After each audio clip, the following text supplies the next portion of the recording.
Buenos días a todos. Hoy vamos a tener un taller especial de grafos con Spark, con Databricks. Nos lo va a presentar Juan Cova, que le va a presentar a su vez Alex de Innoité. Alex, todo tuyo. Muy bien. Bien. Pues chicos, muchísimas gracias por vuestro tiempo. Encantados de volver a estar aquí con Orange como la semana pasada. Simplemente antes de introducir un poco a Juan, haceros una breve introducción de Innoité. Somos una consultoría tecnológica y de innovación. Somos un equipo de 60 consultores entre las dos oficinas que tenemos en Barcelona y Madrid y con más de 42 o 43 clientes a nivel multinacional. Somos parte de la familia de Inoa, que es una compañía francesa con más de 400 empleados. Y bueno, básicamente la idea era, como comentáis, ¿no? Presentaros un poco a Juan. Juan es uno de nuestros consultores, un perfil de Data Architect con más de 10 años de experiencia y ha trabajado con nosotros en varios proyectos, incluyendo pues, en el e-commerce de Mango y dentro incluso del sector también bancario. Así que también a la vez dejo paso a Juan, por si te quieres introducir o presentar en más detalle. Y encantados de estar aquí. Cualquier cosa, pues tendréis nuestro contacto. Vale, pues muy bien, muchas gracias, Alex. Chicos, un placer estar con ustedes hoy, ¿vale? Mi nombre es Juan Cova, soy arquitecto de datos. Vengo de Venezuela y tengo aproximadamente un par de años trabajando en Madrid. La semana pasada, nuestro compañero Sergio Gago habló sobre computación cuántica, dio como que una foto, un snapshot de la actualidad de la computación cuántica, ¿vale? Y lo que queremos hacer ahora es hacer algo parecido, pero con lo que es grafos, ¿vale? En la actualidad, en qué punto estamos a nivel de tecnología con grafos y particularmente con el entorno Big Data.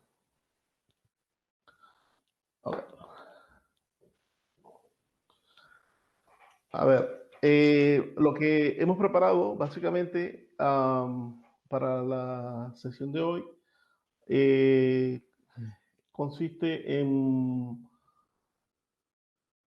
yo diría que hacer unas aclaraciones y especificar a nivel de arquitectura cómo está implementado en Spark con Databricks el módulo de grafos. Básicamente es una librería. ¿Okay?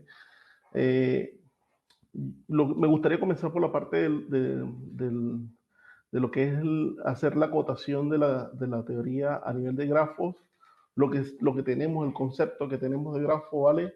Que eventualmente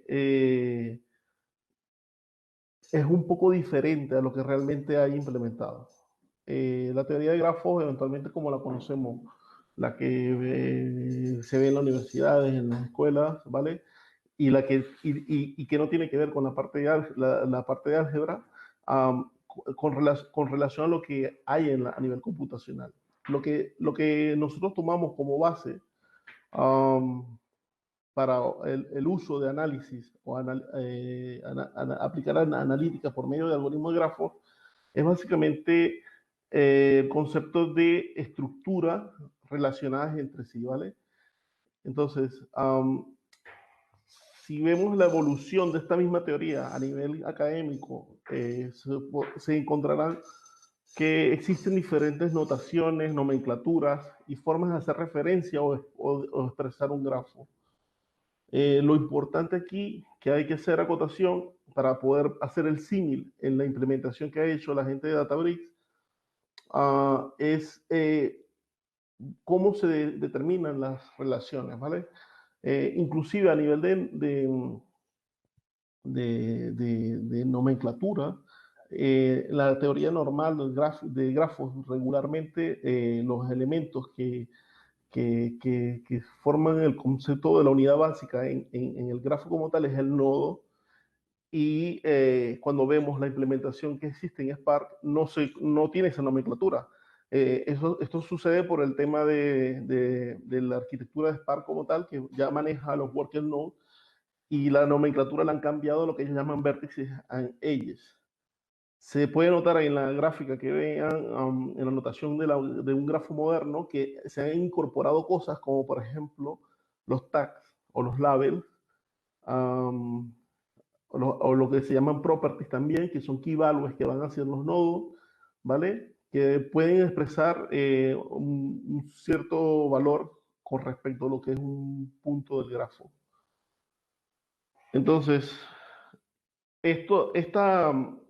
este marco teórico que tenemos en concepto, cómo se representa o cómo se plasma en la actualidad en lo que es el concepto de Spark. Spark tiene una notación muy particular que está representada en una librería que se llama GraphX, ¿vale? Básicamente lo que hace GraphX es implementar esa versión de grafos que ellos han tomado sobre RDDs, ¿vale? Si hay algún punto en la presentación que no se entienda, me lo dicen, porque yo estoy asumiendo que tenemos conceptos, los oyentes tenemos conceptos básicos de Spark, ¿vale?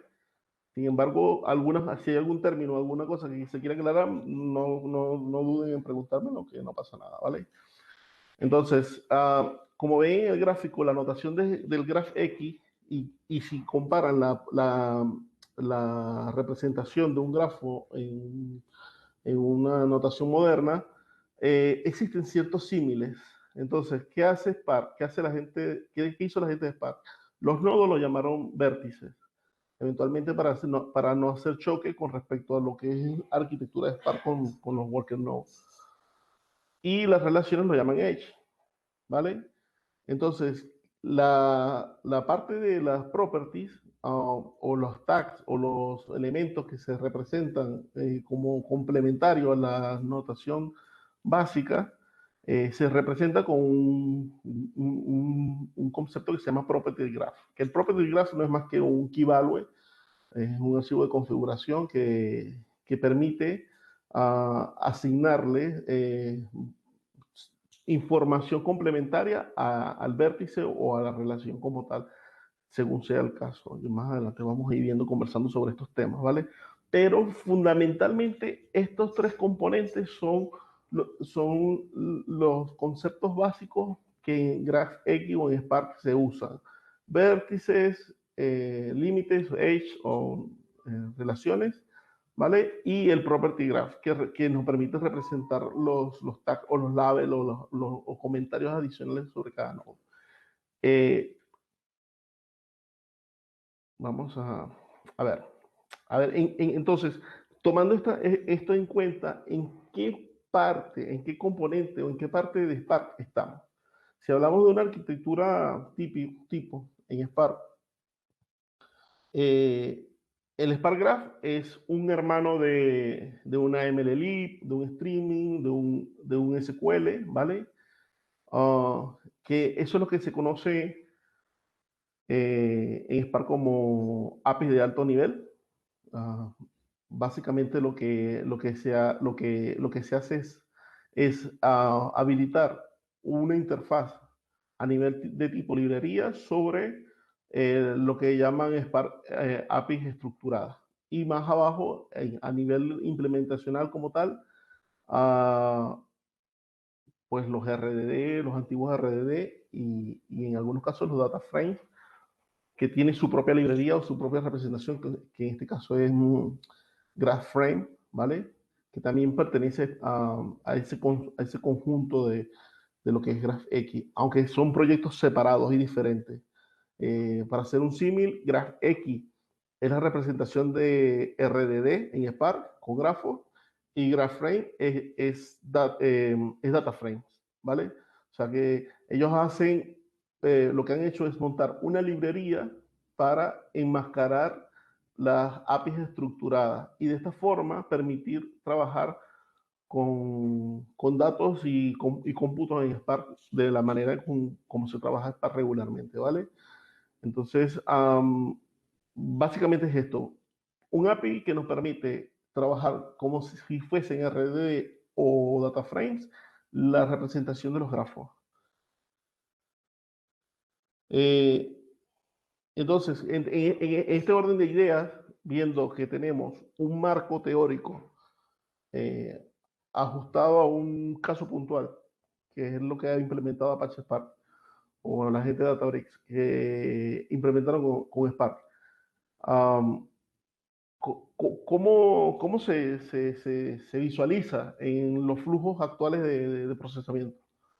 Hay algunos casos de ejemplo que podemos ver, como por ejemplo, cuando tenemos, básicamente se dividen en dos tipos, ¿vale? Lo que tenemos, flujos con datos estructurados, y en esta parte es importante hacer la acotación, porque aquí nos va a dar la realidad del contexto del API, que es que el API parte de datos que ya tienen forma de grafo. No existe interfaces que permitan leer u obtener datos de un origen no relacional o relacional que no tengan la forma de grafos e implementarla en DataFrame. ¿En qué sentido? Regularmente los flujos de datos estructurados pasan por un proceso ETL que los convierte en lo que serían unas tuplas o representación de tuplas en archivos planos uh, para luego ser seteados en las estructuras que nos permite el GraphX. Y a su vez, ese GraphX, al hacer algún tipo de cálculo, pues puede devolver los resultados sobre la misma tipo de persistencias que regularmente tiene la API de Spark. O sea, podemos escribir en HDFS, podemos escribir en S3, las no SQL que están implementadas, como por ejemplo MongoDB. Si tienes los conectores en Spark, lo puedes votar los resultados, ¿vale? Pero estos resultados van a variar porque pueden haber diferentes estilos. Dependiendo de lo que se vaya a hacer y el ejercicio que se esté haciendo, el resultado puede ser, por ejemplo, un entero que es el resultado de hacer un cálculo sobre algún tipo de ruta, o puede ser una estructura de datos que representa un grafo, porque el ejercicio de cómputo puede devolver un grafo o un valor calculado dependiendo de lo que nosotros estemos haciendo, ¿vale? Regularmente las cosas orbitan alrededor de este tipo de ejemplos que se están viendo en la pantalla. Un Spark Core, que es el Spark tradicional de toda la vida, conectándose a la data, seteando valores, haciendo ETL, algunas transformaciones o agregaciones en caso de, preparando la información de manera que se pueda setear o que lo pueda leer el Spark Graph. Eh, y este a su vez pues puede votar, como les digo, diferentes escenarios. Inclusive las librerías de GraphX se pueden usar para votar resultados tipo Machine Learning. Sin embargo, no necesariamente son algoritmos implementados de Machine Learning. Pueden ser algoritmos de grafos que tienen la inteligencia suficiente para identificar patrones, ¿vale?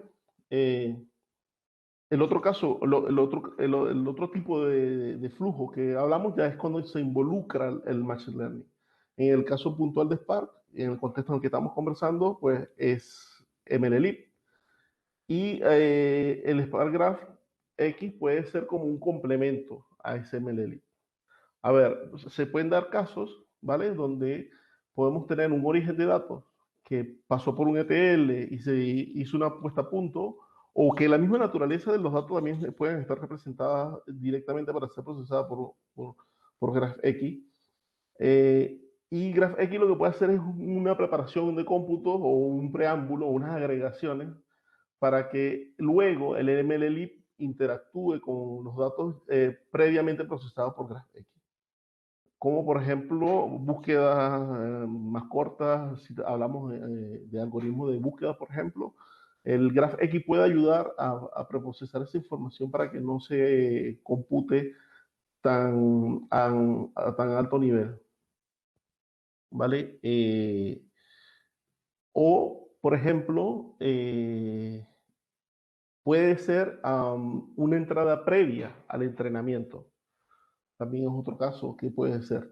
Se pueden tener modelos entrenados que interactúan directamente con el GraphX porque esperan la salida completamente del grafo de lo que bota GraphX, inclusive con la estructura del API, que lo vamos a ver más adelante, ¿vale? Hasta este punto creo que estamos estableciendo más o menos de qué va la cosa, ¿vale? Tenemos un marco de trabajo en el ámbito de Spark que nos permite usar una librería para computar aplicando grafos, básicamente, ¿vale? Hay tres elementos aquí importantes antes de pasar al siguiente punto que yo quisiera hacer acotación. A todas estas, ¿cuál es el punto de la actualidad? O sea, ¿cómo estamos actualmente cómo se implementa esto? O sea, ¿qué tan cierto es ver esto en ejecución? Yo considero que existen tres ejes fundamentales para eso. Uno, eventualmente estamos hablando de GraphX como librería tal de cómputo en Spark, aunque no es la única, hay varias, ¿vale? Hay inclusive librerías que implementan MapReduce, Giraffe, MATLAB, existen varias librerías que permiten computar algoritmos de grafos, ¿vale? Luego tenemos los algoritmos per se, que ahí sí que hay un montón implementados específicamente para GraphX y para GraphFrame. Y luego tenemos las persistencias o la base de datos de grafos, que también nos permiten realizar operaciones por su propia naturaleza, sin necesidad de utilizar un clúster de cómputo tipo Spark. Entonces, esas tres tecnologías o esos tres elementos nos permiten hacer varias cosas analíticas y situaciones sobre los datos y los casos de uso en los negocios. El tema está que está muy limitado, o sea, está muy limitado y restringido por la naturaleza de los grafos. Los grafos regularmente aplican de una mejor manera para soluciones donde están establecidos los datos de manera tipo network, ¿vale? Por ejemplo, en el caso de Orange, pues tenemos una red, eventualmente es una empresa telco, las telco tienen una red donde se pueden crear relaciones entre los componentes de la red y los usuarios, ¿vale? Y esas relaciones son lo que enriquecen el uso de los grafos. Por eso es que tal vez no sean tan masificados a nivel comercial, porque estamos hablando ya de unas condiciones o unas características que son muy limitadas. Estamos hablando de un Facebook o una telco o cualquier negocio que tenga implementado, que se pueda implementar un caso de uso en red.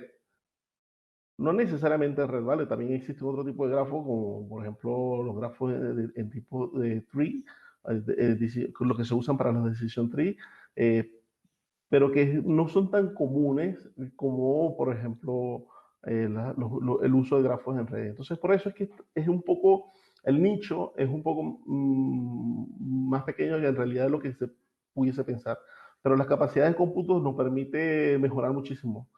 Entonces, a ver, ¿en qué consiste la API? O sea, esto cómo está estructurado internamente luego en lo que es la implementación de Spark. Recuerden la primera foto de la parte de la arquitectura de Spark, donde tenemos un primer nivel. Leyendo este diagrama de abajo hacia arriba, tenemos lo que se conoce como Low Level API a nivel de Spark, que pueden ser, por ejemplo, las RDD, ¿vale? Y en este diagrama, la parte de abajo, lo que habla, entre muchas que tiene, en realidad son varias clases que existen que nos permiten interactuar con esos RD. El Vertex Partition, el S Partition son partes importantísimas porque son las interfaces que nos permiten instanciar las RDD que persisten la información de los vértices y de los ejes, los edges, perdón, y a su vez estas mismas interfaces tienen un conjunto de funciones que permiten hacer operaciones sobre esos datos, ¿vale? Luego tenemos una representación más a nivel tipo librería, que tenemos la Graph OS y la Graph Implementation, que cada una tiene un uso diferente o práctico. Regularmente se trabaja con la principal, que es la Graph, pero la Graph Ops pues, nos permite realizar operaciones con lo que se llama el triplet, que es básicamente un edge con dos vértices y pues el Graph Implementation va más hacia la parte de la serialización, eh, interfaces con otro tipo de servicios, ¿vale?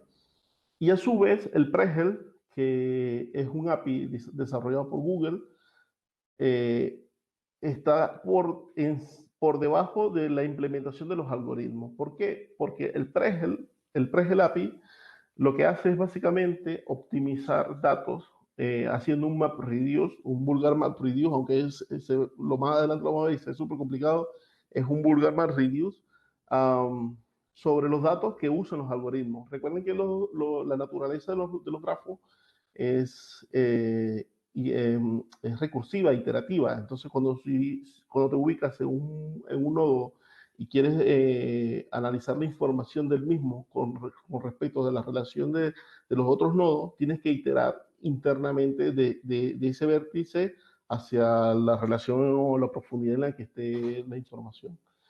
Esa información se puede mapear y eso es lo que hace el Pregel API. Lo único que hace es simplemente mapear la info para que cuando venga un PageRank o un SVD tenga la información más optimizada y sea más el cómputo más agilizado. Esto es importante y le hago la acotación acá porque los algoritmos de grafos son susceptibles a problemas de cómputo. Son susceptibles a problemas de cómputo, lo vamos a ir viendo porque luego vamos a ir viendo cada uno los tipos de grafos que existen. Porque no todos los algoritmos se aplican para todos los tipos de grafos. Y es importante hacer esa acotación. Por eso es que es importante el Pregel. A efectos de codificación como tal, puede estar enmascarado. Lo podemos usar sin saberlo o podemos usarlo de manera eventualmente adrede porque tiene su práctico, ¿vale? Y su ventaja. Entonces, volviendo a lo que es la teoría de grafos y ya viendo más o menos el marco teórico o el marco técnico de lo que está implementado, podemos decir que básicamente en los sistemas modernos usamos lo que nosotros denominamos grafos. Pues es un grafo direccional que puede tener relaciones con cualquier elemento los nodos pueden tener relaciones con cualquier elemento de los grafos y así mismo, ¿vale? Un simple grafo, como ven aquí, o un multigraph es muy poco común que se vea. La realidad es que en el negocio regularmente hablamos de relaciones complejas. Y cuando hablamos de ese tipo de relaciones que existen entre los elementos del nodo, se pueden clasificar en diferentes formas, pero las principales son estas tres, lo que se conoce como random, small world y scale free. O sea, a ver, ¿por qué hacemos esta acotación? ¿Por qué hago esta acotación? Con respecto, o sea, ¿por qué estoy haciendo tanto énfasis en la clasificación, los tipos de grafos? Es importante cuando se monta un servicio o se hace una analítica con grafos, primero identificar la naturaleza de los datos para saber qué tipo de algoritmos podemos aplicar, porque pueden haber inclusive null pointer exception o deadlock, porque el algoritmo se puede quedar colgado, ¿vale? Iterando de manera infinita o computando no de manera eficiente, dando resultados incorrectos, porque no se supo montar un algoritmo acorde a la estructura de datos que se tiene. En el caso del random, que es un caso que puede ser muy común, que es simplemente donde todos contra todos. Cualquier nodo puede estar relacionado con cualquier elemento. Y esto puede ser la representación de grafo de una base de datos relacional con lógica de negocios de una empresa o con datos transaccionales. ¿vale? El small world es lo que se conoce como la relación con tus siblings o las relaciones entre hermanos. Regularmente, un nodo tiene una, dos o máximo tres relaciones y regularmente son con nodos próximos, ¿vale? Y al tener esa proximidad identificada, los algoritmos están más especializados. Entonces hay algoritmos que están especializados para hacer analítica sobre grafos determinados, como que saben que el nodo n+1 es el próximo y es accesible porque existe la relación, y hay otros en donde no se conoce la relación y pues tiene una capacidad de cómputo diferente. El scale free, como lo pueden ver, aunque se vea un poco redondeado, se puede implementar como un tree. Si se organiza de manera jerárquica, se puede ver perfectamente como si fuese un tree y sirve, por ejemplo, para hacer búsquedas o identificar patrones de consumo históricos, analíticas sobre comportamientos del histórico de consumo, ¿vale? Pero eso, como les digo, depende de cómo se plasme la situación del negocio, en el caso del problema que se esté pasando o viviendo, y, eh, y esto nos va a dar un stack de algoritmos que al final de cuentas es lo que queremos aplicar. Se hace este análisis para poder llegar al algoritmo y se tiene que tener en consideración para esto los tipos de estructuras o diferentes tipos de datos de grafos que existen, porque los algoritmos que existen regularmente están asociados al tipo de grafo, ¿vale? A ver, tenemos por ejemplo los conectados contra los desconectados. Son situaciones muy puntuales donde existen información entre nodos, donde estos mismos a su vez están conectados con otros nodos o con subgrafos, y los desconectados, que es lo que se llaman componentes o islas, que pueden ser elementos separados y dispersos dentro de un universo de datos. Los algoritmos que son adecuados para los conectados no funcionan de manera correcta con los desconectados. O sea, aquí, por eso que he hecho la acotación del versus. Aquí lo que quiero representar es que este tipo de grafos implementa un tipo de algoritmo que no son compatibles con su contraparte. Y así sucede con eh, los grafos con peso, ¿vale? O con valor. Eh, Aquí podemos ver que, por ejemplo, hablando de un término, en términos normales o notaciones común de lo que se conoce como grafo, podemos decir saltos, hoops. Spark tiene su propio nombre para esto. Y yo no entiendo por qué lo han cambiado tanto, pero es que a todas las cosas, a lo que regularmente nosotros llamamos saltos, ellos le llaman degree, aunque bueno, en algunas partes académicas también dicen degree o grados. Entonces, que son la cantidad de saltos que entre nodos que hay de un punto a otro para conseguir alguna información. En este caso, podemos tener grafos que no están, un grafo que no está pesado, que no tiene un property graph, ¿vale? Que indique un valor. Si se dan cuenta, si usamos un algoritmo, por ejemplo, para encontrar el camino óptimo entre A y E, en el primer caso se puede decir que la forma más directa es ADE, el nodo A con el nodo D y el E, y el cual involucraría dos saltos, ¿vale? O 2 grados en la nomenclatura de Spark. Mientras que en el segundo grafo, que es muy parecido con la misma estructura, pero con valor, la ruta más óptima pues sería nodo A, C, D y E, que tendría un valor ponderado de 50 y eventualmente hay más saltos, ¿vale? Pero tal vez para lo que es la lógica de negocio tiene más sentido. Esto es importante, sumamente importante esta parte porque a la final de cuentas todo lo que hagamos va muy vinculado a lo que es el tipo de grafo, qué tipo de datos vamos a hacer, qué tipo de cómputo vamos a calcular, ¿vale? Tenemos los dirigidos, los no dirigidos. Regularmente todos los grafos en la base de datos actuales son datos bidireccionales y existen relaciones entre los datos.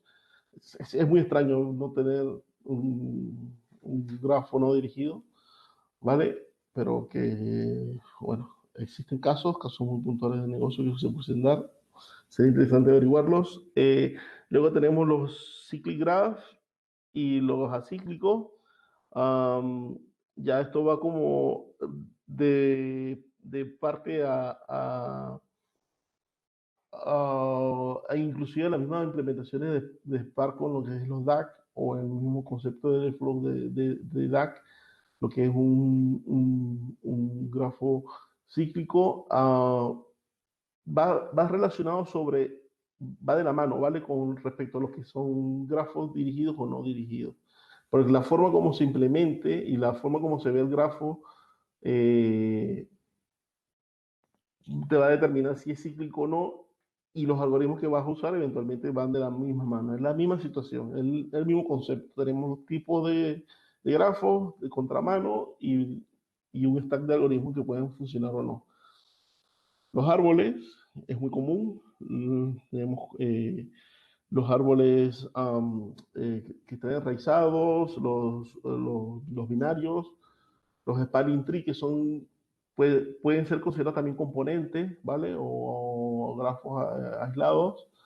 Estos árboles permiten, los algoritmos de estos regularmente permiten encontrar patrones de consumo, pues, pueden ser útiles para servicios de recomendación, ¿vale? Tenemos lo que se considera densos, ¿vale? Que van más que todo asociados con la capacidad de relación entre los nodos. Y eso parte por capacidades o reglas de negocio que puedan tener. Cuántas relaciones existen entre los nodos depende de la estructura de datos que se esté plasmando, y eso nos va a dar la densidad. Y los monopartit o los bipartit o los k-partit, que son básicamente agrupaciones. Cuando nosotros tenemos un grafo, ¿vale? Podemos tener agrupaciones por tipos de datos, que pueden ser de dos tipos de agrupaciones. Pueden ser por tipos de datos primitivos o por datos lógicos. Entonces, cuando tenemos un grafo que habla un mismo idioma, donde todos los grafos pueden interactuar entre ellos y tienen relación, eso se conoce como monopartit. Luego, cuando tenemos grafos que pueden estar separados, como por ejemplo, en este caso, el grafo 2 y el grafo 3, que están relacionados, pero hablan de reglas de negocio diferentes, entonces se llaman bipartit. Y eventualmente, si tengo tres tipos de agrupaciones, 4, 5, 6 agrupaciones, son representaciones o agrupaciones a nivel de información de negocio, y eso nos lo va a dar, que partir.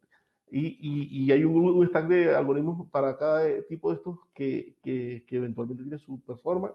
Regularmente aquí es donde pueden dar los algoritmos de este tipo, pueden darle colaboración a preprocesamiento de datos para redes neuronales, por ejemplo.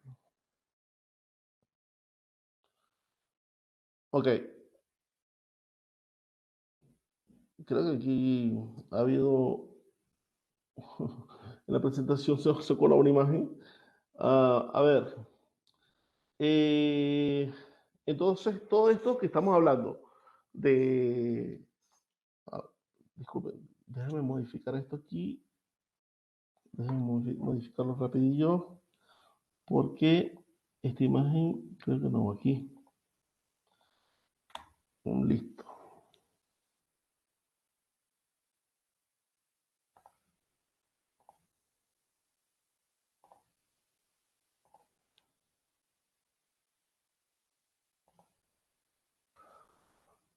Vale, entonces, a todas estas, de lo que hemos hablado, ¿cómo se plasma en el concepto del API de GraphX? Si vemos el gráfico de la izquierda, tenemos una representación gráfica de un grafo, que a su vez está plasmada en lo que llamaríamos, en el concepto de Spark o GraphX, vértices and edges. Esto es netamente RDD, ¿vale? El cual consiste, los vértices tienen dos atributos, ¿vale? Es una tupla, es un ID y un atributo. Y ese atributo, a su vez, es un dato primitivo de Spark. Puede ser cualquier valor de cualquier tipo primitivo que tenga Spark. De cualquier dato, timestamp, map, no sé, cualquier campo o tipo de datos primitivo que tenga Spark puede estar metido dentro de una red, pero regularmente son tuplas. Porque es que la interfaz está así, de por sí el constructor ya es así. Y tenemos las relaciones o los edge que eventualmente tienen un ID del origen, un ID del destino y atributos que a su vez pueden ser también datos primitivos o valores representados de la relación como tal. Puede ser, por ejemplo, una expresión o puede ser algún valor complejo. ¿Vale? Luego, en el gráfico de la derecha tenemos un diagrama de clases. Básicamente lo que hacemos es que tenemos un objeto graph en principal, el cual cuenta con, como vemos abajo, con dos atributos, vértices and edges, los cuales tienen una definición, esto es en escala, ¿vale? Donde están implementando una interfaz, perdón, donde están definiendo un tipo de datos que ya vienen por la interfaz, que es un vertex RDD. Si recuerdan el API, el gráfico del API en las primeras que presentamos, a la parte inferior, donde había un conjunto de librerías que estaban relacionados con lo que eran los RDD, ¿vale? Entonces, el grafo que puede tener dos tipos de atributos, a su vez, por ejemplo, si vemos el vertex RDD, es un RDD de toda la vida de Spark, solamente que está implementado con unas características puntuales y una interfaz, o sea, tiene unos métodos particulares para interactuar con grafos y los algoritmos los mismos. Y el RDD hacia abajo, pues es lo mismo de toda la vida, una tupla. En este caso tiene un vertex ID y un vértice, que tal, como tal, que es un dato primitivo. En cuanto al edge, pues es la misma situación.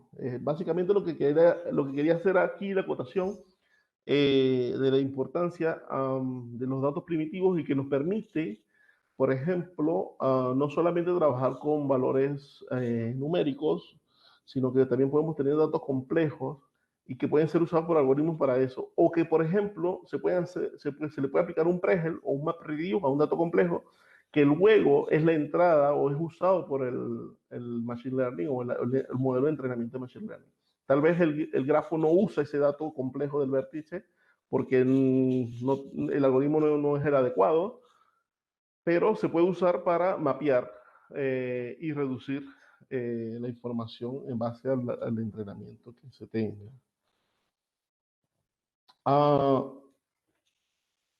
Aquí se puede ver, por ejemplo, un screenshot de la documentación de GraphX que está en su página, ¿vale?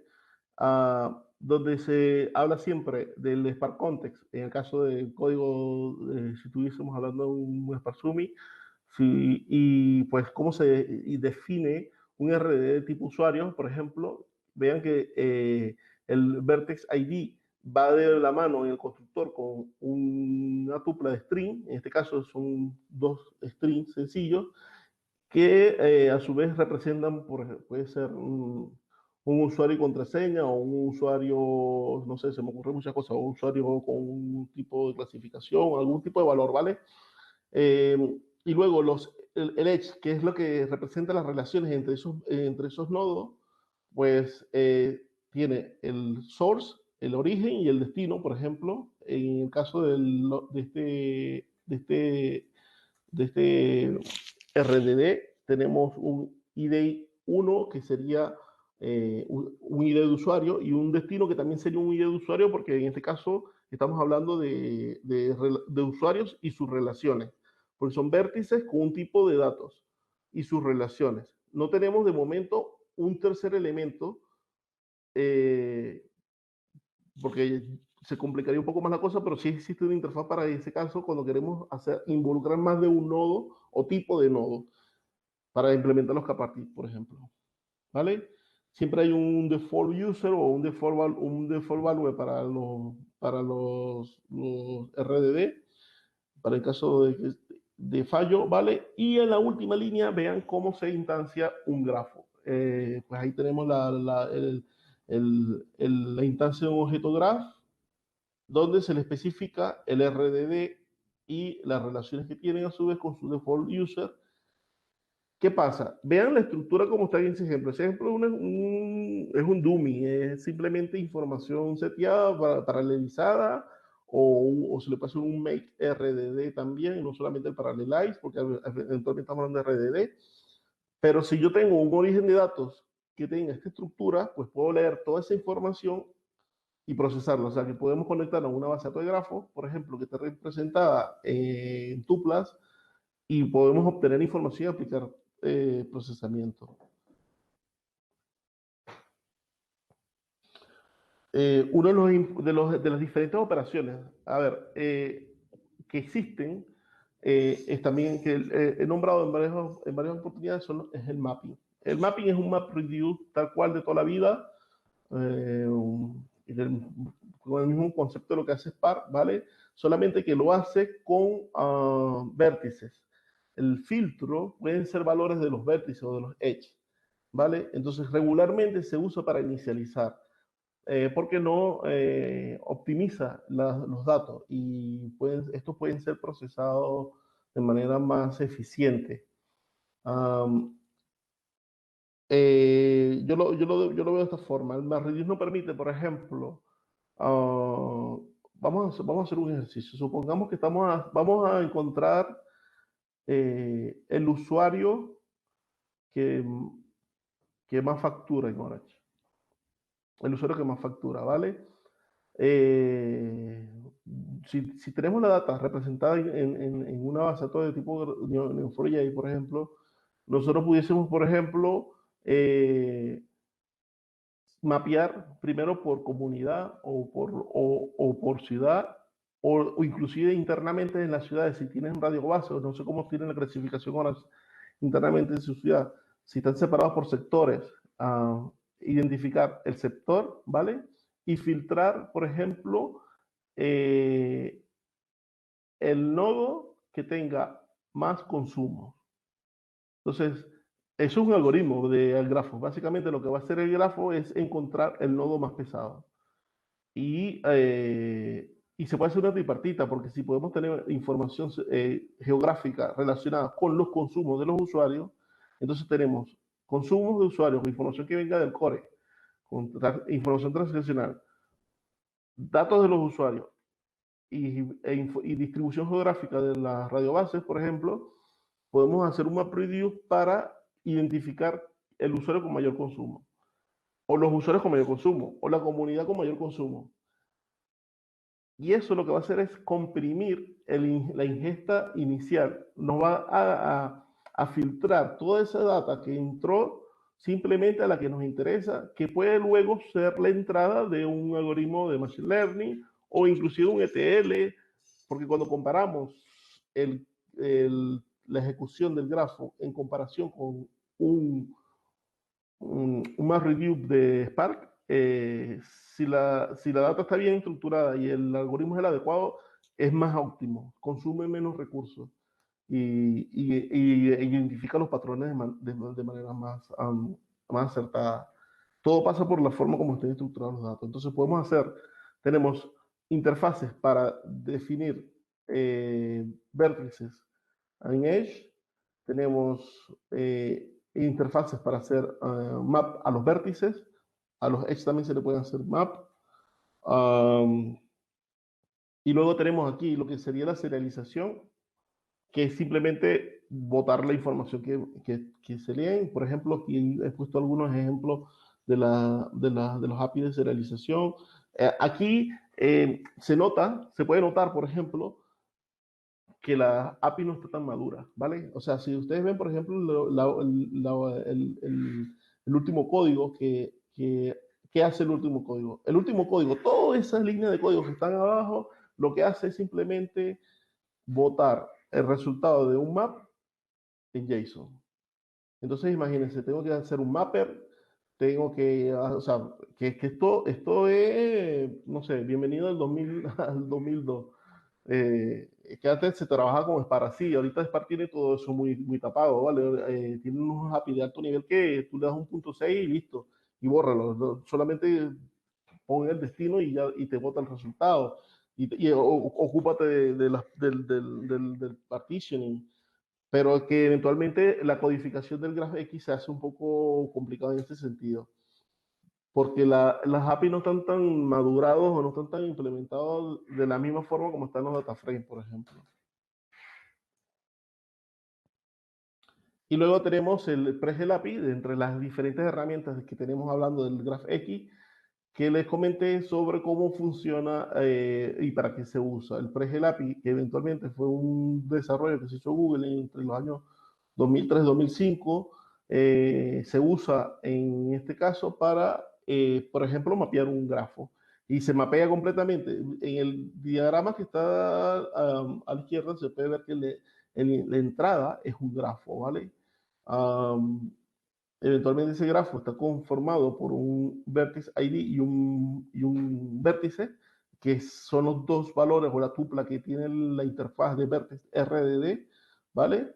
En este caso el Pregel usa un tema que se llama mensaje, ¿vale? Que es como que el key de mapeo del MapReduce, ¿vale? Entonces, cuando se itera, en realidad ellos tienen varias nomenclaturas, porque esto es otro mundo, ya prácticamente trabajar en lo que es Pregel API es meterse en la nomenclatura de Google con la parte, ellos lo llaman subset, y es un método es un algoritmo que lo que hace es iterar sobre los datos, de manera que va mapeando, reduciendo, mapeando y reduciendo. Y lo que hace es comprimir la información del grafo, en pocas palabras, de una manera en español sencillo. O sea, usamos esta interfaz solamente para mapear información en caso de que necesitemos optimizar los datos para ser computados a posteriori. Eh, la librería de GraphX puedes entrar aquí simplemente para hacer eso, simplemente para mapear valores y darle entrada a otros valores, no necesariamente para hacer cómputos, cálculos.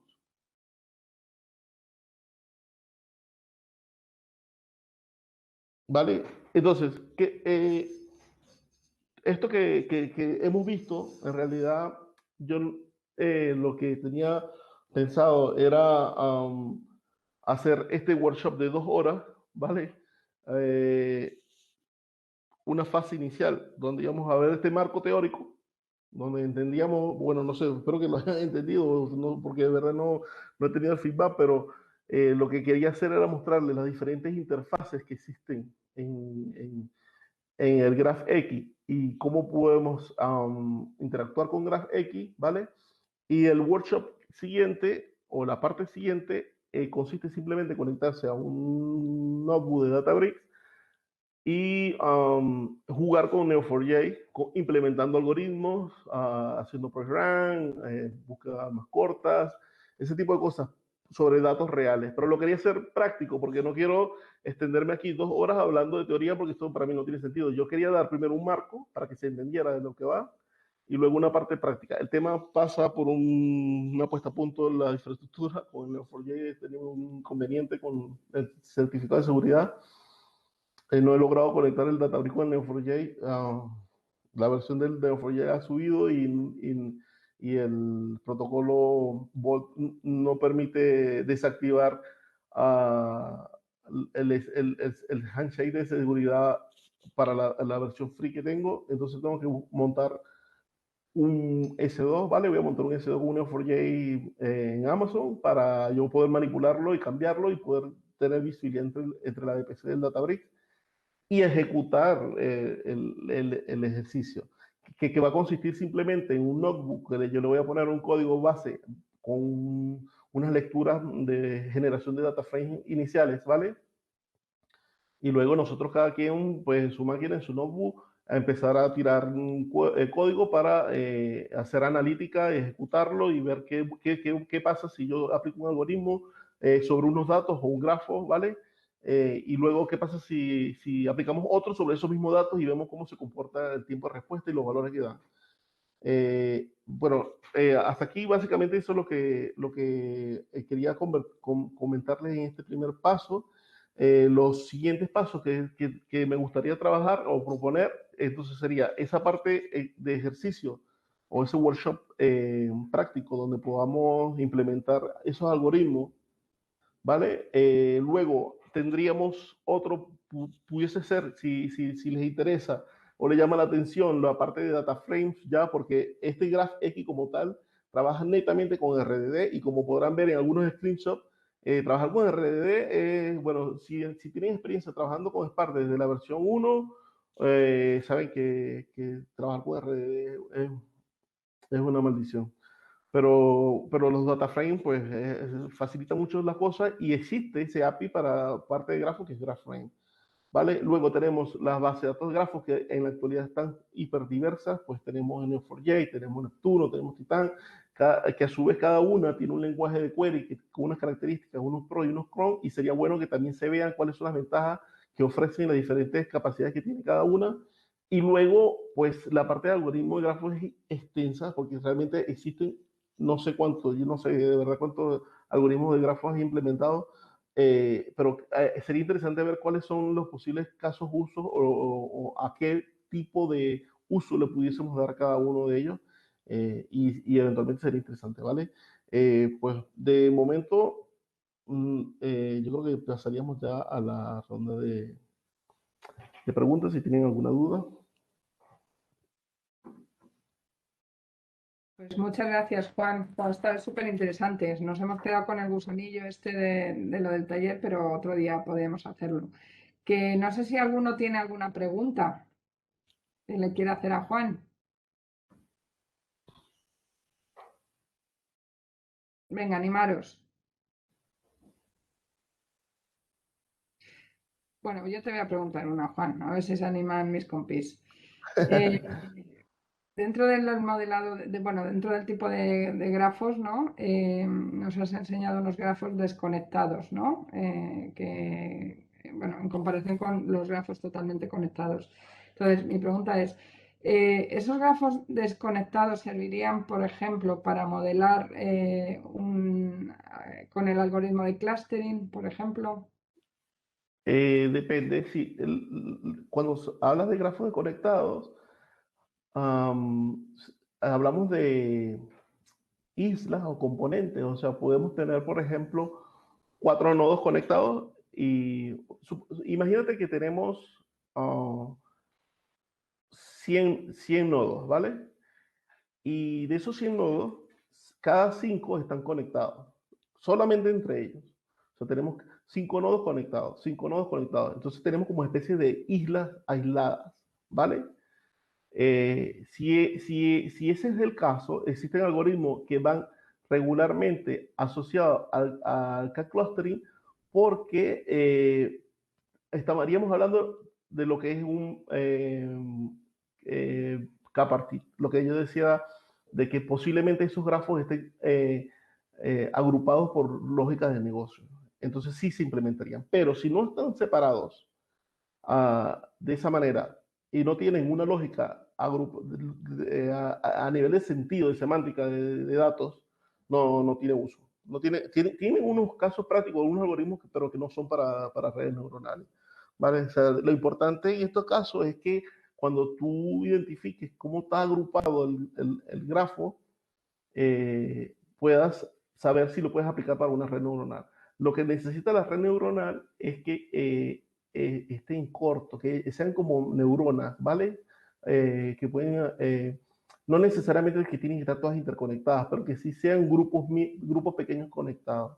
Y eso vale, depende del caso de uso y si estamos hablando de que el origen es una base de datos grafo o si el origen es datos que pueden venir de una base de datos relacional o un sistema transaccional o un lago de datos o no sé de dónde viene el origen de datos, ¿vale? Entonces, si el origen viene de una información que no está estructurada en tipo grafo, tú la diseñas. Y si tú vas a implementar una red neuronal, eventualmente lo que buscarías sería eso, agrupar por subgrupo o subgrafo. Vale, no, te había preguntado lo de, bueno, el tema de clustering, de algoritmos de clustering. Pero bueno, ahora que hablas lo de redes neuronales, que al fin y al cabo una red neuronal es un grafo.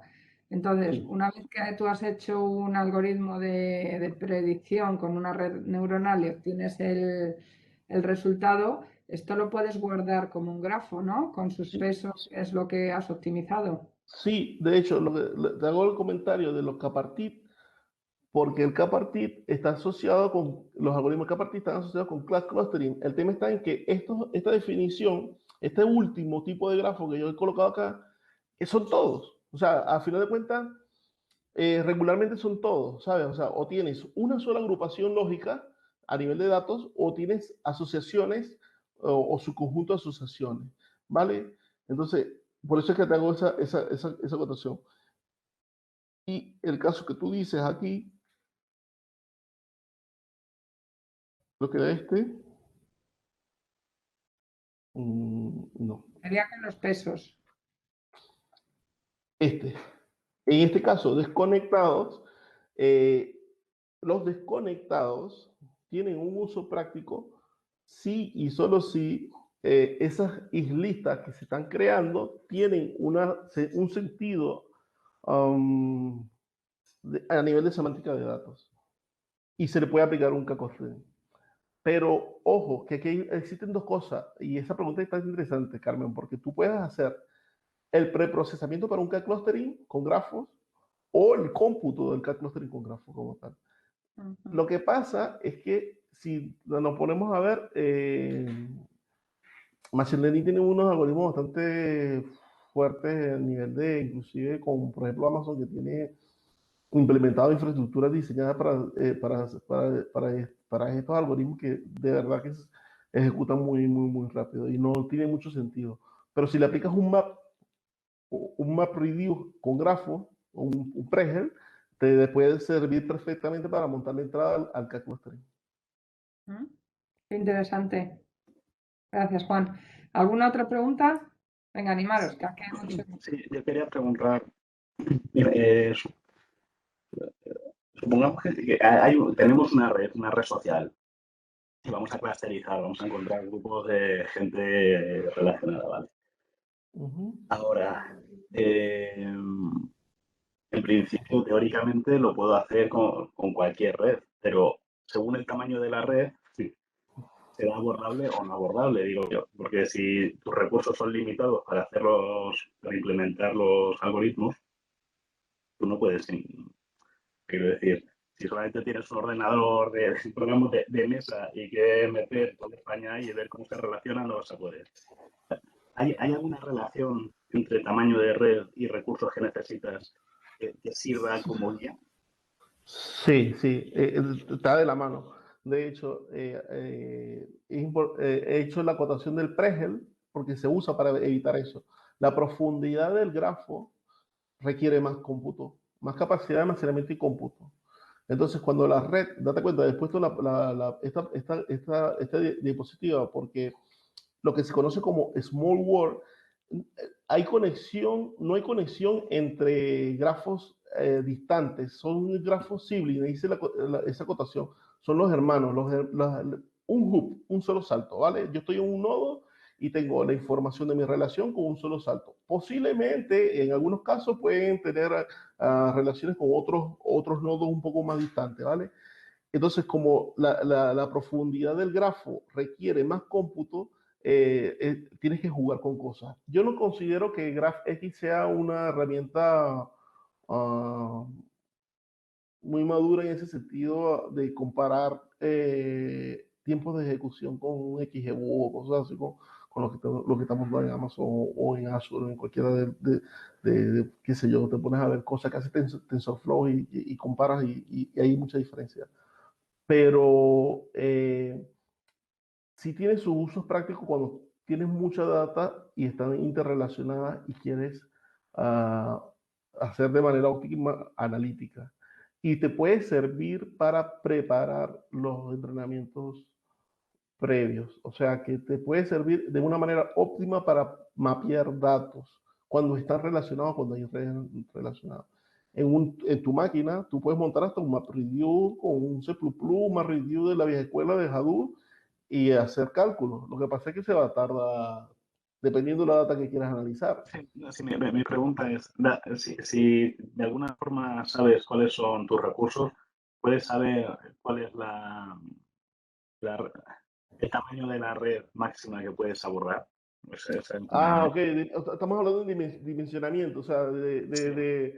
tengo esta capacidad de cómputo, hasta cuánto puedo computar. Sí, eso se puede calcular. Eh, con GraphX no, ya no sería, o sea, no sería ya un tema de librería, eso ya sería un tema, si hablamos de nube, por ejemplo, Ujú. lo puedes hacer porque existen herramientas en Amazon, por ejemplo. Les puedo pasar el enlace luego a Carmen para que se lo comparta. Herramientas de estimación en dimensiones, por ejemplo, para base de datos graph con Neptuno, te hace un estimado de cuántas instancias de CO2 vas a consumir. Ahora, en tu máquina,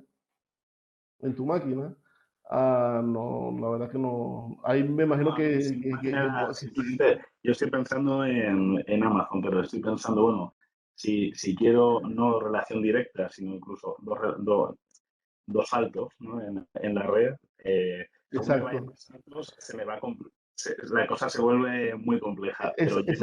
exacto. O sea, yo tengo una base de datos en Neptuno y tiene un tamaño.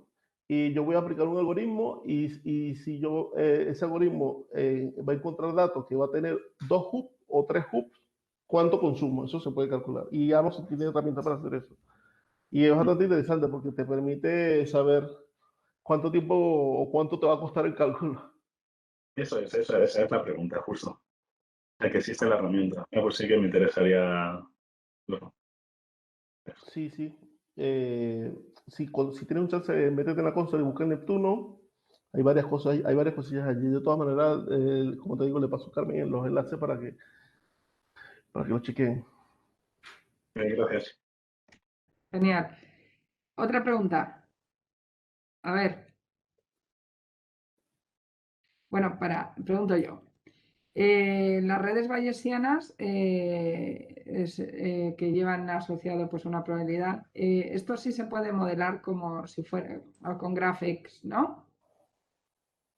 ¿Hay Ujú. algoritmos específicos para eso? Para una red bayesiana, la verdad que no sabía decirte. Yo nunca lo he visto, ¿vale? O sea,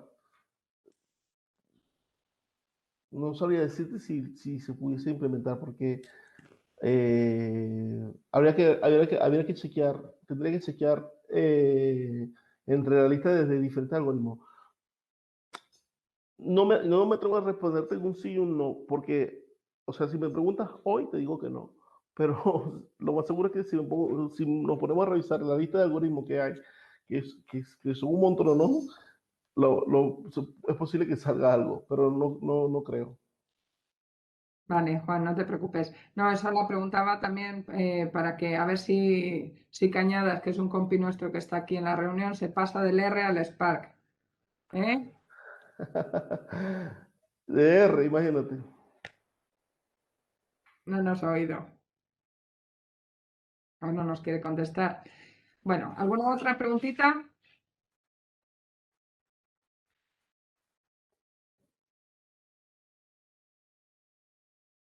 ¿No tenéis más preguntas?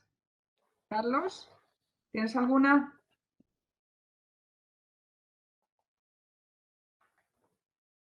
No, yo no. No tenéis ninguna, ¿no? Vale, pues mil gracias, Juan, que sabemos todo el esfuerzo que has hecho intentando conectar las aplicaciones. Y nada, sí que me gustaría que nos pudieras dar ese taller, bueno, el resto del taller en otro momento, cuando tengas ya todo configurado, porque me parece un tema Sí, súper interesante y que va a ser una de las maneras de procesar todos los datos, no solo ahora, sino yo creo que vamos a ir poco a poco yendo a modelización en grafos. sí, a ver, yo te comenté que cuando yo estuve en Venezuela, yo participé en un proyecto en Telefónica donde nosotros hicimos una red neuronal para, para procesar las radiobases, ¿vale? Y esa red fue evolucionando. Evolucionó en el sentido de que en un principio se empezó con un decision tree, luego se montó un K-clustering que botaba un script para tirarle comando MML a la radio base en caso de fallo, y luego involucramos grafos para el preprocesamiento de la información que venía de las radio bases. Y estoy seguro que se pueden encontrar muchos casos prácticos para la telco. Lo que yo voy a preparar entonces es un conjunto de códigos, ¿vale? Como códigos base, que nos permitan servir de entrada a simplemente algunas otras pequeñas modificaciones para que se puedan ejecutar query a una Neo4j con Cipher.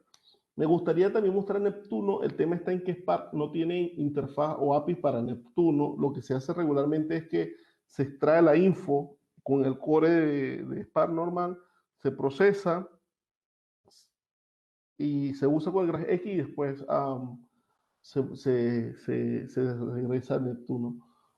Pero eso también, eso puede ser, lo pudiésemos ver entre las partes de las bases de datos, porque cada base de datos tiene sus pros y sus contras. Y están interesantes, ¿vale? O sea, el tema está en la masificación, que tal vez no sea no está tan masificado el consumo, porque es que es muy limitado, como he dicho, el nicho de uso de este tipo de servicios, de herramientas, pues puede que sea bastante limitado. Pero cuando tú empiezas a revisar, a hojear los algoritmos y empiezas a verle tipo de usos, uf, te das cuenta que tiene capacidades de cómputo. ¿Vale? Entonces, tenemos pendiente la preparación de este workshop. Yo voy a preparar las herramientas. Cuando ya tenga las herramientas cerradas, paso las notebooks y pues cuando tengamos un hueco, cuando se vean los días próximos, nos volveremos a ver. Perfecto. Pues muchísimas gracias, Juan, súper interesante y a mí me ha encantado y yo creo que a mis compañeros también, ya os daremos el feedback. Y nada, ha sido un placer teneros aquí otra vez de nuevo en OIT y bueno, ahora voy a poner el vídeo para despediros y nada, pues os esperamos en breve. Muchísimas gracias, ¿eh? Seguro que sí. Feliz día. A vosotros. Gracias.